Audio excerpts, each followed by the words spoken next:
Pessoal, Martim Varini contratado pelo Atlético e Alexandre Leitão demitido. Começo por aí. O Alexandre Leitão, se você lembrar, chegou no dia 8 de janeiro, ou foi anunciado oficialmente pelo Atlético no dia 8 de janeiro e foi demitido nessa segunda, 8 de julho. Exatos 6 meses de trabalho. Mas a trajetória do Alexandre Leitão no Atlético tem duas fases.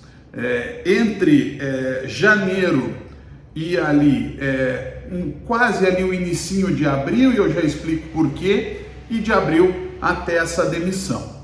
O que o Alexandre Leitão fez quando chegou ao Atlético foi rapidamente tomar algumas atitudes que a torcida queria que fossem tomadas. Redução do preço do ingresso em determinadas partidas, criação de uma categorização da Arena da Baixada e dos jogos que a Liga Arena recebe, podendo ter jogos em que o torcedor pagaria R$ 45 pelo meio ingresso e tendo jogos que o torcedor pagaria aí R$ 125 pelo meio ingresso.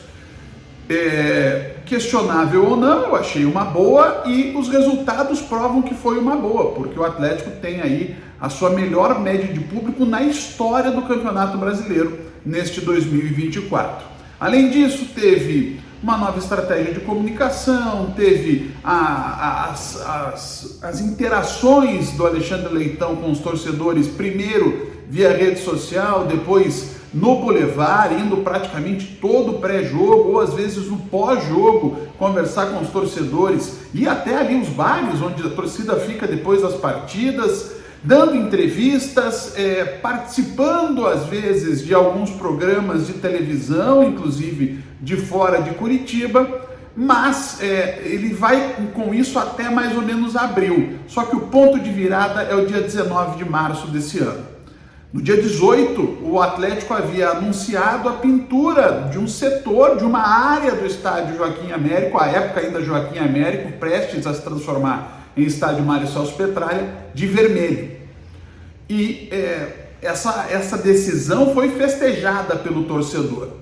Mas no dia 19 veio uma nota oficial dizendo que a pintura seria suspensa por conta de que ela não teria ficado do jeito que o clube imaginava.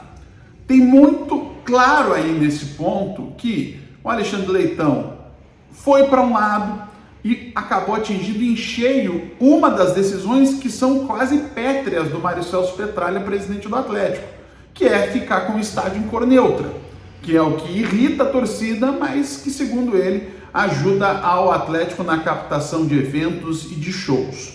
A partir dali, até uma entrevista que ele dá, o Leitão, para a ESPN, que acho que é início de abril, ele ainda protagoniza muitos momentos do Atlético. E a gente sabe que, historicamente, quem é protagonista no Atlético, não sendo o Mário Celso Petralha, acaba saindo mais cedo ou mais tarde. O presidente campeão brasileiro Marcos Coelho, o Geninho propriamente, o Thiago Nunes, por sinal os dois técnicos com mais títulos na história do Atlético, os dois maiores treinadores da história do Furacão, o próprio Paulo Baier, se você for lembrar como foi a saída dele do Atlético, todos assumiram um protagonismo no Atlético e esse protagonismo a gente sabe, o Mário Celso Petralha só aceita para ele próprio esse protagonismo no Atlético e isso acaba provocando situações como a da saída do Alexandre Leitão, que vinha fazendo um bom trabalho, mas que claramente já tinha tido as suas asas cortadas pelo presidente Mário Celso Petralha.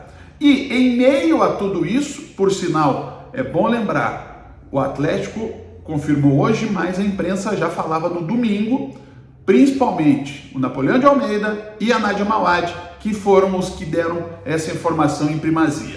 E o Atlético contratou o Martim Varini, técnico do Defensor, eu sempre falei Defensor, mas me disseram que é Defensor lá do Uruguai, que teve uma boa participação nessa meia temporada do futebol uruguaio, colocando o Defensor em terceiro no Campeonato Uruguaio, ganhando Copa do Uruguai, com um time de bom ataque.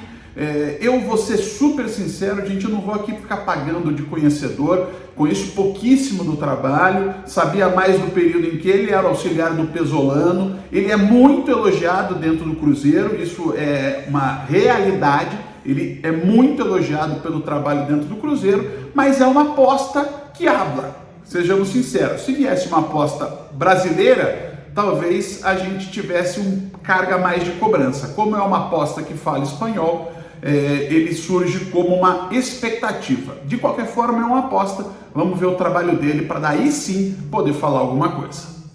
Um abraço.